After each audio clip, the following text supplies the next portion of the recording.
കോഴിക്കോട് നഗരത്തിൽ വൻ തീപിടുത്തം. കോഴിക്കോട് പുതിയ ബസ് സ്റ്റാൻഡിൽ സ്ഥിതി ചെയ്യുന്ന കാലിക്കറ്റ് ടെക്സ്റ്റൈൽസ് എന്ന വസ്ത്രവ്യാപാര കേന്ദ്രത്തിൽ ഇന്ന് വൈകുന്നേരം വൻ തീപിടുത്തമുണ്ടായി. സമീപത്തെ കടകൾക്കും തീപിടിച്ചു. കാലിക്കറ്റ് ടെക്സ്റ്റൈൽസ് പൂർണ്ണമായും കത്തിനശിച്ചു. കോഴിക്കോടും സമീപ ജില്ലകളിൽ നിന്നുള്ള അഗ്നിശമന സേനാ യൂണിറ്റുകളും കരിപ്പൂർ വിമാനത്താവളത്തിലെ ക്രാഷ് ടെൻഡറും മണിക്കൂറുകൾ ശ്രമിച്ചിട്ടും തീ നിയന്ത്രിക്കുവാൻ കഴിഞ്ഞിട്ടില്ല. കെട്ടിടത്തിൻ്റെ മറ്റ് നിലകളിൽ ഉണ്ടായിരുന്നവരെ ഒഴിപ്പിച്ചു. അഗ്നിരക്ഷാസേനയെത്തി തീ അണയ്ക്കുവാനുള്ള ശ്രമം തുടരുകയാണ്. കോഴിക്കോട് ബസ് സ്റ്റാൻഡ് പരിസരത്ത് ഗതാഗതം നിയന്ത്രിക്കുവാനുള്ള നടപടികളും തീ നിയന്ത്രണ വിധേയമാക്കുവാനും ഏകോപനമായ പ്രവർത്തനമാണ് നടക്കുന്നതെന്ന് മന്ത്രി എ.കെ. ശശീന്ദ്രൻ പറഞ്ഞു.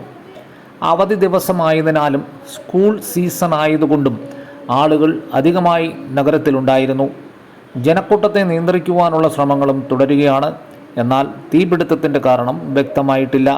നെറ്റ് മലയാളം ന്യൂസിനു വേണ്ടി ഷാജഹാൻ, തിരുവനന്തപുരം.